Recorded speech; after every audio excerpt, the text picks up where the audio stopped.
예, 여러분 만나 뵈서 반갑습니다.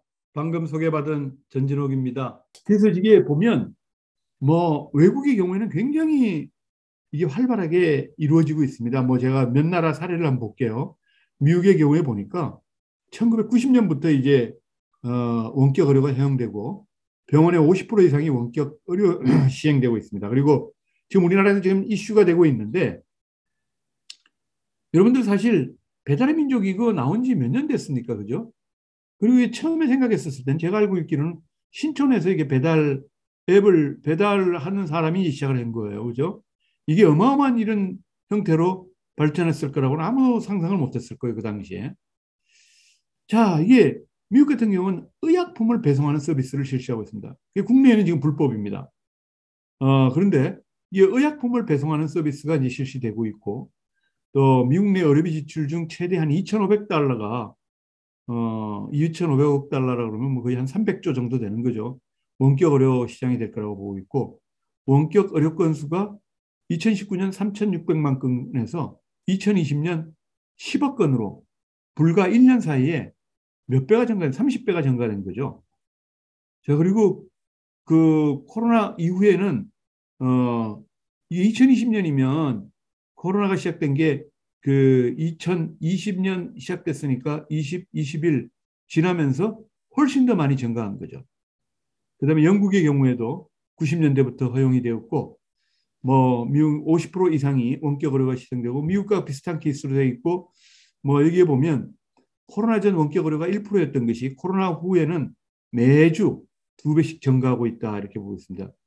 사실 굉장히 보수적인 독일과 일본의 경우에도 보면 원격 의료 반대 입장에서 2015년에 법이 통과되었고 2018년에 법 개정으로 인해서 의료 디지털화가 가속되었고 이게 의사가 건강관리 웹 처방이나 대면 진료 같은 동일한 보험 청구를 적용하기 시작을 했다라고 이야기하고 있습니다.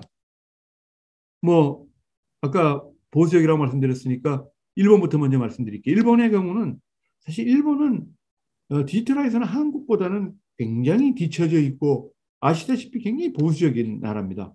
그럼에도 불구하고 이 일본은 1997년에 의사하고 환자 간의 원격 의료를 제한적으로 허용하기 시작했고 점진적으로 확대하고 2015년에는 전면적 도입해서 2018년에는 건강보험에서 이게 지원이 될 수 있도록 돼 있고 원격 조저나 의약품 배달도 가능하게 돼 있고 뭐 코로나19로 인해 가지고 전면 확대되고 이용자가 3배 이상 증가됐다고 합니다.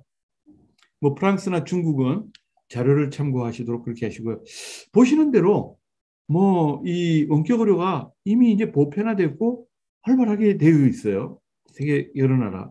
그래서 이런 사례도 보면 미국의 뭐 아메리칸 웰사 같은 경우에는 여기 보면 이제 의사가 아니 환자가 앱을 통해서 상담 유형을 선택을 하고 상담 유형에 적합한 의료진을 선택을 하게 되면 의사 선생님과 실시간으로 화상 상담 서비스를 제공하고 선택한 상담 유형에 따라 이용 금액을 산정하는 이런 형태로 서비스가 되고 있는 거죠.